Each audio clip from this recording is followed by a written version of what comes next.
Hey guys, Aaron with Integrity Canine Trainers, and today we are wrapping up our sessions with Texanna. She's a 1-year-old lab, and we've got some hopes that she's going to be a therapy dog for a school here in the Panhandle. And so I've been working with her with kind of that end in mind. So some of her training has involved being around children. Some of it's been in the office where she's expected to behave a certain way, and so just working with her through that process, as well as the basics of recall. So come, sit down, place, loose leash heel, off leash heel, distance recall, all those things. Getting her socialized in our family, from kids and with other dogs, and so it's all good, and she's done extremely well with everything that we've thrown at her. And so excited today to take her through the store and kind of show off a little bit about what she's been doing, and show you the kind of the building blocks that we have in place as she moves into that therapy realm in a couple months. So with that, we'll start out with our loose leash heel. And so all I do with loose leash is keep her on my left hand side. Come here, Texanna. Atta girl. Hey, sit. Good girl, good sit. So once she's in that sit, then I can adjust my leash to the distance that I want her away from me. So if I want her really close to me, I'm going to choke up.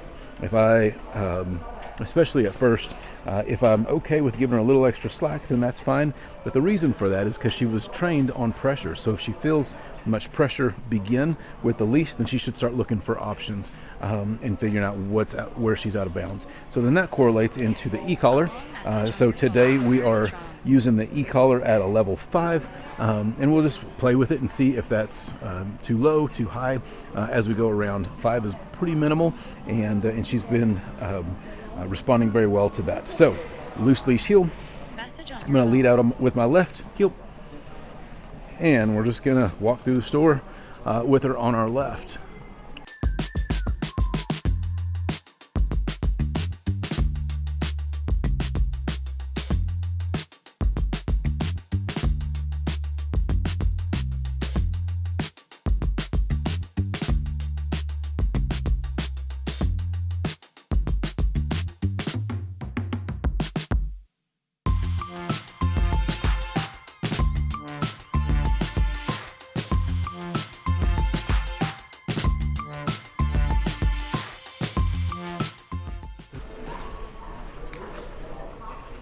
Texanna, place. Come on. Atta girl. Sit. Sit. Good girl. So when we're working the place command with our dogs, I want to find something that has some elevation, has clearly defined boundaries, and then we'll institute our 3Ds. So distance, duration, distractions, which are things that we'll do with sit, down, and place. So those three commands, we want to incorporate those 3Ds to varying levels. So right now, just standing next to her, this is going to be our duration. So I'm applying pressure, so I know that she can't or feels like she can't get off of that or break her sit. And then we can also, sit. So applying body pressure back to her. Sit. As I was moving away, she was like, "Oh, I guess we're done." So we'll hold her there for a second. Good girl, good place, good sit. And then start to incorporate some of the distance.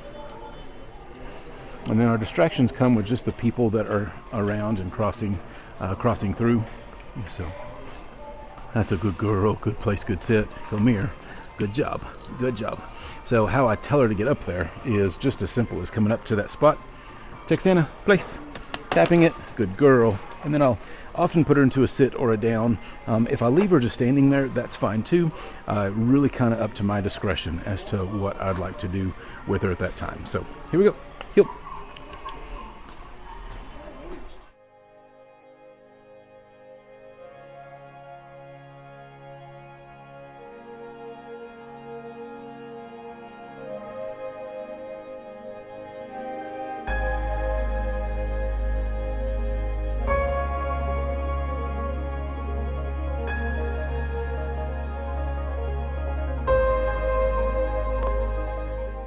Drawing a crowd, sweet girl.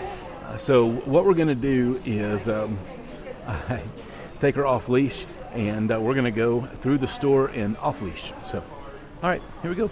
Heel, right here. Texanna, come on. Good.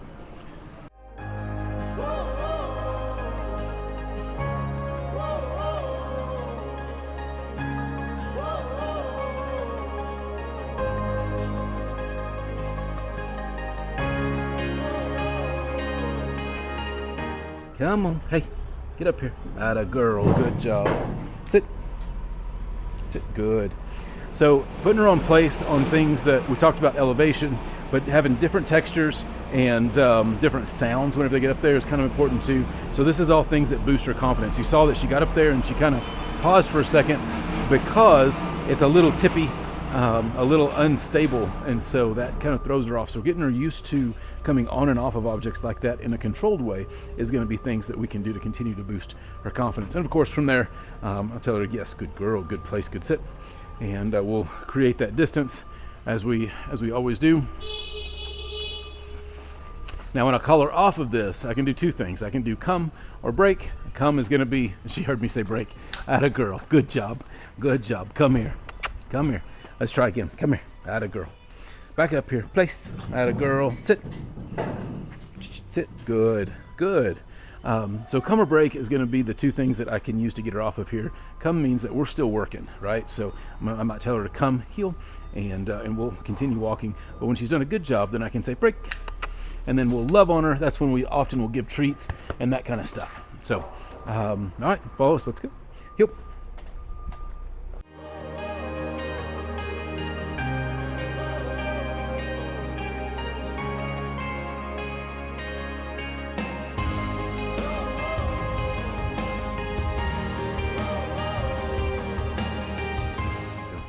Hey, good girl. That's Texanna. So she's come a long way. You know, her nickname before this was Werewolf. So so what I have seen in her in the last week especially does not designate that name for her. I think she's come a long way, and I look forward to seeing how she continues to develop when she goes home with her owners, so that we can get her back into the program for therapy dog training in a few months. So with that, let us know if we can help you, and check out her playlist.